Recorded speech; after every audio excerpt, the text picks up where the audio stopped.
네, 더불어민주당 이재명 대표가 대북 송금 사건으로 추가 기소되면서 정치권의 후폭풍이 이어지고 있습니다. 민주당은 정치검찰의 별건 기소에 조작 기소라고 반발했고 국민의힘은 이 대표를 겨냥해 사법 파괴의 저지 투기를 구성했습니다. 한편 국민의힘이 당대표를 선출할 때 민심을 일부 반영하기로 하면서 향후 당권 구도에 어떤 영향을 미칠지 주목됩니다. 서정욱, 장현주 변호사와 자세히 짚어보겠습니다. 안녕하세요. 어서 오십시오. 안녕하세요. 네, 말씀드린 대로 이재명 대표가 쌍방울그룹 대북 송금 의혹과 관련해서 제3자 뇌물 등 3가지 혐의로 재판에 넘겨졌습니다. 이화영 전 경기도 평화부지사가 관련 사건으로 1심에서 중형을 선고받은 지 닷새 만인데요. 이 대표는 검찰의 창작 수준이 갈수록 떨어진다 이렇게 반발을 하고 있습니다. 먼저 어제 검찰의 추가 기소 내용 어떻게 보셨습니까? 저는 이제 왜 검찰의 창작 수준, 검찰을 공격하는데 이해를 못 하겠어요. 판결은 이제 법원이 한 거잖아요. 네. 법원이 거의 다 이재명 대표의 방북 대가로 300만 불 줬다. 그다음에 스마트폰에 500만 불 줬다. 이걸 이게 다 법원이 인정한 거예요. 다만 이제 이화영 부지사가 이제 2번 보고했다는 거 있잖아요. 네. 요것만 이제 판단 안 한 건데, 근데 전체적인 판결문의 취지 290페이지 보면요, 김성태 회장의 진술이 신빙성이 있다. 이 말은 이제 김성태 회장이 통화한 것까지 다 인정했잖아요. 따라서 저는 법원에서도 이게 대다수 인정한 건데, 법원은 이제 가만히 있고 검찰만 창작 수준 이렇게 공개하는 거는 문제가 있다 이렇게 봅니다. 네, 장현주 변호사께서는 어떻게 네. 보십니까? 그러니까 이재명 대표에 대해서 제3자 뇌물죄로 기소할 것은 사실 예정된 수순 아니었나라는 생각 듭니다. 작년 9월 다 기억하시겠지만 관련해서 수사하다가 구속영장 청구했었지만 구속영장이 기각된 바가 있었거든요. 아마 그 이후에 검찰로서는 불구속 상태에서 기소를 할까 여부를 아마 만지작거리고 있었을 겁니다. 그런데 지난주에 있었던 이화영 전 부지사의 유죄 판결을 일단 이유로 해서 네. 기소를 하게 된 것으로 봐야 될 것 같은데요. 특히 이제 제3자 뇌물죄이기 때문에 말 그대로 쌍방울이 이재명 대표에게 그러니까 부정한 청탁을 하고 뇌물을 북한에 건넸다라는 논리입니다. 사실상 이 법리들, 이 논리들을 입증해 내기 위해서는 아무래도 재판 과정에서 굉장히 지난한 과정들이 있을 것으로 보이고요. 특히나 이제 이재명 대표가 당시에 이화영 전 부지사가 뭐 쌍방울 대북 송금 사실 이런 부분들에 대해서 알고 있었는지 이런 부분에 대해서는 검찰이 또 철저하게 입증을 해야 되는 부분이기 때문에요. 앞으로 펼쳐질 재판 과정에서 검찰이 어떤 증거를 제시하는지 그리고 그것에 대해서 이재명 대표 측이 어떻게 반박하는지 지켜보시면 될 것 같습니다. 예, 장현주 변호사께서 방금 말씀하신 부분, 당시 경기도지사였던 이재명 대표가 쌍방울그룹의 그 대북 송금 대납 사실을 알고 있었느냐, 이것이 바로 쟁점이 될 텐데요. 이재명 대표는 몰랐다, 보고받은 적 없다, 공무는 이화영 부지사가 전결로 처리한 거다, 이런 주장입니다. 어떻게 생각하십니까? 먼저 이제 법리 이전에 상식적으로요, 부지사를 이제 평화부지사를 영입했잖아요. 그런데 부지사가 이런 이제 엄청난 일을 하면서 도지사한테 보고를 안 한다? 이게 상식에 부합합니까? 아마 이제 전국의 공무원들이나 직장 생활하는 분들 다 이게 황당해할 겁니다. 이런 게 어마어마한 일을 굳이 도지사한테 보고 안 한다? 이게 말이 안 된다는 게 상식이고요. 그다음에 법리적으로 보면 옛날에 영장에도 나오지만 17번 정도의 보고한 게 나옵니다. 출장 가기 전에도 왜 출장 가는지 보고해야 되잖아요. 그다음에 출장 갔다 오면 또 그 결과를 보고해야 되고, 그리고 이제 북한에 초청 공문을 보내는데 그 직인을 찍거든요. 근데 이 직인을 박균택 변호사가 옛날에 뭐라 했냐면 운전면허증의 직인하고 똑같다. 이거 전 국민이 웃습니다. 어떻게 운전면허증은 시험만 붙으면 직인이 위임돼 있지만 북한의 그 중요한 초청 공문에 직인을 찍어놨고 그날 이게 밑에 사람 다 찍었다. 이재명 도지사에게 허수아비입니까? 말도 안 되잖아요. 그다음에 요즘 전자결제 하죠. 이재명 지사가 이제 클릭했는데 나 클릭만 하고 안 읽어봤다. 이런 변명을 다 받아주면 이게 누굴 처벌합니까? 말도 안 되는 이야기고요. 그다음에 이화영 부지사가 검찰에서는 변호사 입회에 2번 보고했다고 진술했잖아요. 그럼 이게 이화영 부지사가 검사가 주는 술 한 잔 얻어먹고 술자리 해유돼가지고 자기 도지사한테 허위로 불을 꼈습니까? 이거는 이화영 부지사를 2번 죽이는 겁니다. 어떻게 검사가 술 한 잔 준다고 없는 걸 이렇게 보고했다고 허위 진술할 수 있습니까? 이런 식으로 이화영 부지사를 모욕을 주고 자꾸 하면요, 진짜 이게 이화영 부지사를 다 불어버리면 큰일 납니다. 이거 모든 걸 다 불어보세요. 그러면 이게 엄청나게 아마 파문이 더 커질 겁니다. 저는 민주당은 자꾸 이게 해외에서 이화영 부지사가 해외에서 진술했다 이런 주장은 절대 하면 안 된다. 이 말씀을 드리고 그다음에 이재명 대표는 보도블록 하나도 이게 본인이 다 챙기고 결제하는 정말 이게 부지런하고 일은 잘했어요. 성실하게 했단 말이에요. 이제 와서 이게 바보 행세하면서 나는 아무것도 모르고 도장을 다 맡겨놨고 나는 이게 클릭에 읽지도 않고 아무것도 몰래 이화영 다 했다. 이게 꼬리 자르기도 유분수지. 이게 통하겠습니까? 저는 뭐 이 말은 안 통한다 봐요. 예. 그러니까 국민의힘에서는 아무래도 당시에 이재명 당시 경기도지사가 이 사실을 몰랐을 리 없다라는 취지로 주장하는 것 같아요. 네. 그게 상식에 부합한다라는 주장 같은데 글쎄요. 형사재판은 상식으로 하는 것이 아니라 재판은 증거로 하는 것입니다. 따라서 검찰이 어떤 증거를 내놓는지를 지켜봐야 되는 건 달라지지 않을 것 같고요. 그리고 상식에 부합한다라고 하지만 상식적인 측면에서 본다고 하더라도 이화영 전 부지사는 당시에 일반 공무원이 아니라 정무직 공무원이었습니다. 그리고 평화부지사라는 타이틀이 있었기 때문에 본인의 어떤 업무적인 성과를 위해서 단독으로 이런 부분들을 처리했을 가능성이 아직 남아있는 상황입니다. 그렇기 때문에 이재명 당시 경기도지사가 무조건 이 사실을 알고 있었다라고 보기는 지금으로선 단언하기 어려운 상황이라고 생각이 들고요. 그리고 작년 9월에 구속영장이 기각될 때도 그때도 기각할 때 그 기각 결정문에 그런 내용들이 있었습니다. 이재명 당시 도지사가 이 사실을 알았다라는 사실에 대해서 충분히 소명된다고 볼 수 없다는 취지가 적혀 있었거든요. 그렇다면 그때 그 작년 9월과 지금이 그렇게 차이가 나는 상황은 아니라라는 생각이 듭니다. 네. 그렇기 때문에 재판이 진행됨에 따라서 검찰이 어떤 증거를 제시하는지 지켜봐야겠습니다. 이재명 대표는 이로써 대장동 재판을 포함해서 모두 4개의 재판을 동시에 받게 됐습니다. 서 변호사님, 지금 4개의 재판을 받게 됐는데 그렇다면 이 4개의 재판 중에서 대선까지는 아직 3년 가까이 남았기 때문에 하나라도 1심 선고가 나올 가능성, 더 나아가서는 대법원 판결까지 나올 가능성은 얼마나 된다고 보십니까? 아마 근데 제일 빨리 노는 게 그 위정교사예요. 위정교사는 이제 7월 달에 2번 잡혔는데 네. 정인이 3명 한 번에 끝낸대요. 그래서 아마 8, 9월 되면 그 위정교사는 1심이 9월 전에 놓을 거로 보여요. 그다음에 그 두 번째 빨리 노는 게 공직선거법이에요. 네. 공직선거법도 저는 연내 이거는 이제 법에 6개월 이내에 하라고 돼 있잖아요. 근데 이미 2년 다 돼가죠. 따라서 이제 그 연내에 저는 놓는다. 그다음에 쌍방울 대북 송금 있잖아요. 오늘 이제 그 신진우 부장한테 배당이 됐거든요. 아마 이재명 대표 측은 또 깊이 신청할지 모르죠. 그러면 이게 빨리 신속하게 하면 아마 내년까지 논다 저는 봐요. 내년까지는 이게 그 쌍방울 대북 송금은 1심이 나온다. 근데 대장동 본류 재판은 모르겠어요. 네. 이거는 이제 FC만 해도 정인이 원래 410명이라거든요. 수원에서는, 성남에서는. 따라서 이제 그 대장동, 백현동 그 본류 재판은 기한이 이게 엄청나 오래 걸릴 거다. 저는 이렇게 예측하고 있고, 그렇지만 이제 나머지는 내년까지 논다. 이렇게 보고 있고요. 여기서 중요한 게 시간은 이재명 편이 아니다. 이 말은 이제 시간만 질질 끌어서 3년 지나가 대통령만 되면 모든 게 오케이. 대통령만 되면 사법 재판이 모든 게 중단되고 이제는 이제 특권에서 괜찮다. 이런 전략이었거든요. 근데 그게 이제 헌법학계에 돌아가신 권영선 교수, 그다음에 지금 가장 권위 있는 허영 교수, 이분들이 칼럼이나 이제 글을 쓰고 있어요. 뭐냐면 우리 헌법 68조에 보면 대통령이 판결 기타 사유로 무효거담에게 60일 내에 뽑는다는 게 있잖아요. 따라서 판결 대통령이 돼도 이게 판결이 돼가 날아갈 수 있거든요. 그러니까 이재명 대표 입장에서는 어떻게든 대선 전에 모든 걸 클리어하게 무죄를 못 받으면 재판이 가면 대통령 되고 나서도 재판을 받아야 되고 그러면 이게 당선 무효될 수 있다. 이러면 이게 국민들이 그거 찍겠습니까?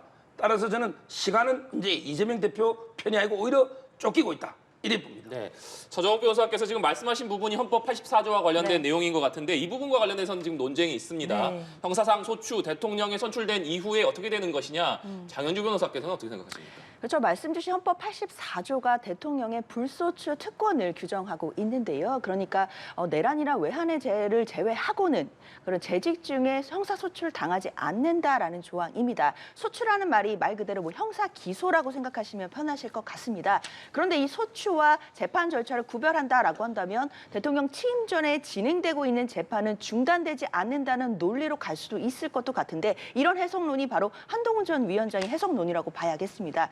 그러나 모든 법에는 입법 목적과 입법 취지가 있습니다. 왜 대통령에게 불소추권을 부여를 했을지를 생각해 본다면 재직 중에 대통령이 국정 운영을 안정적으로 하라는 그것을 담보해주기 위한 목적이 크다라고 저는 생각이 듭니다. 그렇기 때문에 불소추를 하지 않는, 그러니까 불소추한다는 것은 소추하지 않는다는 것이고 기소를 한다는 것은 당연히 재판 절차가 예정되어 있는 것이기 때문에 그것을 분리해서 별도로 논하는 것은 별로 유의미한 논의는 아니라고 생각이 듭니다. 따라서 대통령의 재직 중에 국정 운영의 안정을 담보하기 위해서는 취임 전에 진행 중인 재판이라고 할지라도 중단시켜야 된다라는 헌법학자들의 그런 논의가 더 맞지 않나라는 생각은 듭니다. 예. 자, 정치권의 반응을 보면요. 먼저 민주당 박찬대 원내대표는 지나가던 소가 웃을 일이다. 누가 봐도 별건 기소의 조작 기소다. 정치 검찰이 대한민국을 망치는 주범이라는 게 확실하다면서 검찰 개혁의 필요성을 강조를 했습니다. 민주당이 연일 검찰 개혁, 사법 개혁 필요성을 강조하고 있는 모습입니다. 그렇죠. 근데 민주당이 검찰개혁이라든지 뭐 사법개혁이라든지 이런 부분들을 이야기해왔던 건 어제 오늘 일은 아닙니다. 갑자기 이재명 대표의 이른바 사법 리스크가 불거졌기 때문에 검찰개혁을 준비한다. 뭐 이렇게 볼 수는 없을 것 같고요. 민주당은 앞서서 21대 국회에서도 검찰의 수사권과 기소권을 분리하는 방향, 그러니까 검찰개혁에 대해서도 강하게 주장을 해왔고 일부는 입법을 통해 완성시킨 바가 있었습니다. 그렇기 때문에 이것이 단순히 이재명 대표의 현재 상황과 연결지어서 검찰개혁이나 뭐 사법개혁을 진행하고 있다 이렇게 보는 것은 저는 오히려 정치적인 공세라고 생각이 들고요. 민주당 입장에서는 계속해서 일관되게 주장해왔던 이 검찰개혁에 대한 논의들을 이제 계속 펼쳐오는 단계인 거고 22대 국회가 개원했기 때문에 22대 국회에서도 필요한 검찰개혁들은 그대로 해나가겠다. 이런 부분들을 피력한 것이다라고 봐야 되겠습니다. 예, 민주당이 이렇게 연일 검찰과 법원을 압박을 하고 있는데 이에 대응해서 국민의힘은 이재명 사법 파괴 저지 특위를 구성을 했습니다. 이 부분은 어떻게 보시는지, 그리고 안철수 의원이 이재명 대표가 이제 정계 은퇴해야 할 때라고 했습니다. 이건 어떻게 들으셨어요? 먼저 이제 그 박찬대 원내대표 말씀은 지나가던 이제 그 소가 웃을 일을 했잖아요. 지나가던 이게 소가 웃을 일로 기소하는데 그게 유죄가 나겠습니까? 아무리 그래도 이게 판사가 소보다 못하겠습니까? 그렇잖아요. 소가 웃을 정도에게 기소하면 판사가 유죄가 나겠냐 이 말이죠. 판사가 소보다는 낫지 않겠냐 이런 이야기고요. 이렇게 검찰을 자꾸 어차피 우리나라는 소추기관하고 재판기관이 분리되어 있는 이런 상권 분립의 국가입니다. 소추는 이제 검찰이 행정부 소속하지만 사법부 독립된 판사가 재판하기 때문에 자꾸 검찰만 이렇게 공개하는 건 안 맞다 이렇게 말씀드리고요. 그다음에 국민의힘에서 뭐 당연히 이재명 민주당의 그 사법 파괴가 도를 넘고 있어요. 전 세계 듣도 보도 못한 범죄. 저도 법조인 30년 전 대학 교수까지 하고 다 봤어요. 저는 법 왜곡죄라는 거 처음 봤어요. 판사가 법 적용 잘못하면 판사 처벌하겠다는 게 법 왜곡죄입니다. 그러면 이게 그 재판은 누가 합니까? 그 재판도 판사가 할 거 아니에요. 그러면 그 판사가 법 왜곡한 판사를 무죄하면 또 이게 판사가 또 잘못된 거잖아요. 그러면 이게 그 판사를 또 처벌하면 또 그 재판 누가 할 겁니까? 끝없이 돌고 돌 거예요. 이 말도 안 되는 게 법 왜곡죄 이런 이제 범죄를 뭐 만들겠다든지 또는 이제 그 표적 수사 기소하면 이게 검사 처벌하겠다. 아니 표적 수사인지 정당한 수사인지 어떻게 알아요? 이재명 대표 수사가 표적 수사인지 이게 정당한 수사인지 어떻게 합니까? 그러면 이게 대선 후보 넣었다면 모든 범죄를 덮어야 됩니까? 표적 수사라는 게 개념 자체가 모호하고 이게 어렵잖아요. 이런 말도 안 되는 거 있고요. 그 외에 이제 수사 검사를 뭐 특검 탄핵하겠다 이런 법도 마찬가지고 어디 듣도 보도 못한 이상한 이게 법을 만들려고 하니 이게 사법 방해 아닙니까? 그래서 국민의힘에서 그 저지 특위를 만든 거예요. 네. 제가 조금만 반론을 드리면 사실 이재명 사법 파괴 저지 특위 뭐 이런 부분들을 집권 여당이 구성하는 부분은 참으로 안타까운 부분은 있는데요. 지금 국민들께서 바라보시는 측면은 김건희 여사에 대한 의혹도 있다라는 점을 기억해 주셨으면 좋겠습니다. 김건희 여사의 이른바 명품백 수수 의혹은 지금 국민권익위로부터 사건 종결 처분을 받았는데 이 부분에 대해서도 계속해서 반론들이 나오고 있는 상황입니다. 또한 김건희 여사에 대해서 수사가 중앙지검에서 지금 배당은 되어 있다라고 하는데 어떻게 얼마큼 진행이 되고 있다는 것인지, 과연 소환 조사라도 제대로 이루어질 것인지 의문을 갖고 계시는 국민들도 굉장히 많이 계시거든요. 적어도 이재명 대표는 수사도 당하고 지금 기소도 당하고 재판도 당하고 있는 상황입니다. 그런 상황에서 국민의힘이 수사조차 제대로 되고 있지 않는 김건희 여사에 대해서는 한마디 말도 없이 이재명 대표에 대해서만 공격하는 것, 국민들 보시기에는 저는 공정하지 않다라고 볼 것 같습니다. 네. 국민의힘 전당대회 상황도 짚어보겠습니다. 국민의힘이 현행 단일 지도 체제를 유지하기로 결정한 데 이어서 현재 당심 100%인 전당대회 룰을 당심 80%, 민심 20%로 변경하기로 했습니다. 지금 총선 참패 이후에 새로운 지도부 구성을 준비를 하면서 현행 단일 지도 체제를 유지하기로 했고 또 민심 20%를 반영하는 것으로 바꾸기로 했는데 이 부분은 어떻게 보시는지 궁금하고 지금 계속해서 큰 관심은 결국에 전당대회 룰이 이렇게 확정됐기 때문에 한동훈 전 비대위원장이 등판을 할 것이냐 이 부분 아니겠습니까? 이 부분은 어떻게 전망하십니까? 먼저 이제 그 룰은 이제 뭐 20이든 30이든 극단적으로 이제 5대5로 봐도요. 아마 이제 의대한에는 변화가 없을 것 같아요. 어떻게 해도 어차피 대표는 한동훈 위원장이 됩니다. 다만 이제 민심 100%를 하면 역선택 방지 조항이 없다는 전제하에 민심 100% 하면 이제 유승민 의원이 각축전을 벌이는 거예요. 여론조사상으로. 근데 어차피 역선택 방지 조항이 또 있거든요. 그래서 저는 뭐 룰은 큰 변수는 안 된다 이렇게 보이고요. 아마 이제 그 한동훈 위원장은 처음에는 이제 그 반성하고 사퇴했잖아요. 처음에는 이제 안 놀라고 생각했던 것 같아요. 네. 근데 그 후에 전국의 변화를 보면 이재명 대표가 이제 그 연임을 하겠다. 당헌을 바꿔서까지 이러고 있잖아요. 이런 문제. 그다음에 조국 혁신당에서 한동훈 특검법까지 발의했잖아요. 그다음에 그 홍준표 시장은 연일 그 한동훈 위원장 보고 배신자다, 폐쇄자다, 이런 식으로 애다, 이런 식으로 공격하고 있잖아요. 이런 상황에서 2년간 이게 쉬고 성찰하면 잊혀질 수도 있고 이게 문제가 되는 거예요. 저는 오히려 주위의 상황, 전국의 상황 변화가 한동훈 위원장을 출마 쪽으로 계속 끌어들였다. 이렇게 보이고 지금은 되돌아가기에는 너무 늦었다. 따라서 이제 그 출마는 기정사실, 당선도 기정사실 이렇게 보입니다. 네. 전영욱 변호사께서는 한동훈 위원장의 출마, 당선까지도 기정사실이다 이렇게 전망해 주셨는데 일각에서는 한동훈 위원장이 다음 주 중에 출마 선언을 할 수 있다 이런 얘기도 나오고 있고 이미 캠프 구성에 착수했다 이런 얘기까지 나오고 있습니다. 어떻게 보십니까? 그렇습니다. 저도 그 보도는 봤는데요. 뭐 캠프 구성도 되어 있고 뭐 관련해서 또 세부적인 작업에 들어갔다라는 보도들이 지금 쏟아지고 있는 상황입니다. 아무래도 한동훈 전 위원장으로서는 이제 사실상 출마 결심은 다 굳힌 것으로 봐야 될 것 같고요. 어떻게 언제 어디서 선언하느냐 이것만 남은 것 같습니다. 그리고 이제 아무래도 전당대회에 나온다라고 한다면 뭐 서정 변호사님 지적해 주신 것처럼 가장 당선될 가능성이 현재로서는 높은 분인 것도 사실인 것 같긴 합니다. 그렇다면 이제 중요한 것은 국민의힘의 당대표로서 무엇을 어떻게 할지가 국민들께 보여드려야 되는 메시지라고 생각합니다. 가장 중요한 것은 총선 참패 이후에 민심을 받아들이는 것일 것이고 그중에 한 가지는 용산과의 관계를 어떻게 재정립할 것이냐 이 부분일 것입니다. 따라서 한동훈 전 위원장에게는 이제 앞으로 많은 과제들이 있겠지만요. 특별히 지금 급한 것은 일단 첫 번째로는 최혜병 특검법에 대해서 본인의 입장이 어떠한 것인지 또 한 가지는 또 민주당이 앞으로 추진하게 될 김건희 여사에 대한 특검법에 대해서는 과연 찬성하는지 반대하는지에 대한 입장을 아마 국민들께 소상히 밝혀야 되는 시기가 올 거라고 생각이 됩니다. 그 메시지를 어떻게 밝히는지에 따라서 용산과의 관계 재정립이 가능한지 여부도 국민들이 평가하실 것이라고 생각하고요. 특히나 중도층에 계신 국민들께서는 한동훈 전 위원장이 총선에 참패를 했음에도 다시 전당대회에 나오는 이유에 대해서 납득하실 수 있지 않을까라는 생각은 듭니다. 예, 국회 상임위 상황도 짚어보겠습니다. 민주당 이재명 대표가 어제 최고위원회의에서 박찬대 원내대표에게 나머지 7개 상임위원장 선출도 법률상 월요일에 했어야 하는 거 아니냐, 최대한 법과 원칙에 따라서 했으면 좋겠다 이렇게 말을 했습니다. 결국에 나머지 7개 상임위원장도 민주당이 가져가는 그림이 될 가능성이 높은 것 같습니다.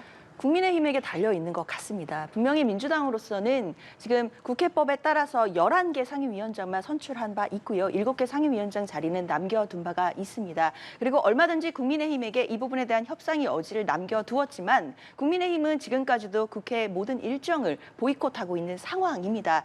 솔로몬 재판에 가짜 엄마가 떠오른다 이런 말씀하시는 분들 계십니다. 국민의힘이 지금 국회 일정을 거부하고 있는 것 과연 무엇을 위한 것인지 저는 의문이 드는데요. 정말 국민들과 국민들의 민생을 위해서 국회 일정을 거부하는 것입니까? 아니면 국회 내에서의 국민의힘의 주도권을 잡기 위해서 거부하는 것입니까? 사실 국민들께서 보시기엔 사실 명확해 보인다고 생각이 들거든요. 국회 내에서 지금 초기 원구성에서 주도권을 위해서 보이콧도 하고 국회 일정을 거부하고 있는 거다라고 한다면 국민들의 준엄한 심판 다시금 받을 수밖에 없다고 생각합니다. 집권 여당으로서의 책임감을 생각한다면 이제라도 국회에 나와서 일정을 소화하면서 협상할 것은 협상하고 그리고 상임위원장에 대한 논의도 다시금 해야 되는 것 아닌가 아쉬움이 듭니다. 예, 국민의힘은 의사일정을 계속 보이콧하고 있는 상황이고 7개 상임위를 결국 민주당이 가져가게 될까요? 국민의힘 어떻게 결단할 걸로 보십니까? 지금 이제 이재명 대표 입에 그 법과 원칙이 나오니까 참 이게 황당한데요. 법과 원칙 이야기를 하니까 우리 87년 이후에요. 민주당이 그 일당이 많았습니까? 국민의 보수 계열이 많았습니까? 그걸 보세요. 아마 이게 민주당이 최근에 일당 좀 됐죠. 그럼 지금 이게 민주당이 개구리입니다. 근데 옛날에 올챙이 시절이 있었어요. 민주당이 소수 야당일 때 많았단 말이에요. 그때도 이게 법사위원장 했던 적 많습니다. 그럼 이게 그때 법사위원장은 법과 원칙에 반하게 뭐 가져간 겁니까? 오히려 이게 기존에 우리 역사를 보면요.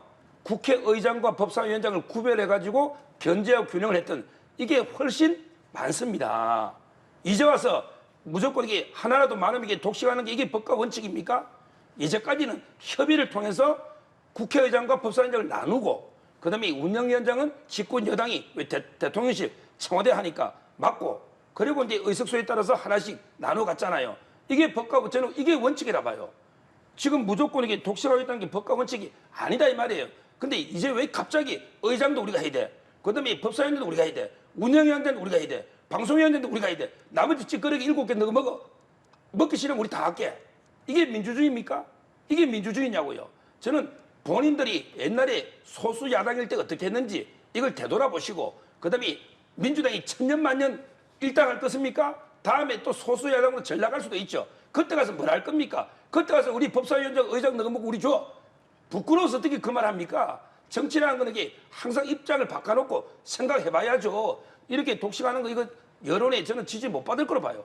예, 법사위 알겠습니다. 관련해서 조금만 말씀드리자면, 네, 그러니까 법사위는 사실 국회 내에서 그 국회의장을 배출하지 못한 정당이 가져가야 견제가 가능하다라는 것이 집권 여당의 논리로 보이기는 합니다. 일견 타당해 보일 수도 있는데요. 그 관례가 통하려면 대통령께서 거부권을 사실상 남용하지 않는다라는 전제도 지켜져야 될 것 같습니다. 그러나 대통령께서 14번의 거부권을 행사하고 앞으로도 거부권을 행사할 수 있다라는 전제가 깔려 있는 상황에서는 사실상 법사위원장 자리가 국민의힘에 넘어가는 것이 무슨 의미가 있겠느냐라는 것이 야당의 입장이라는 점을 덧붙여야겠습니다. 예, 알겠습니다. 지금까지 서정욱, 장현주 변호사와 이야기 나눴습니다. 고맙습니다. 감사합니다.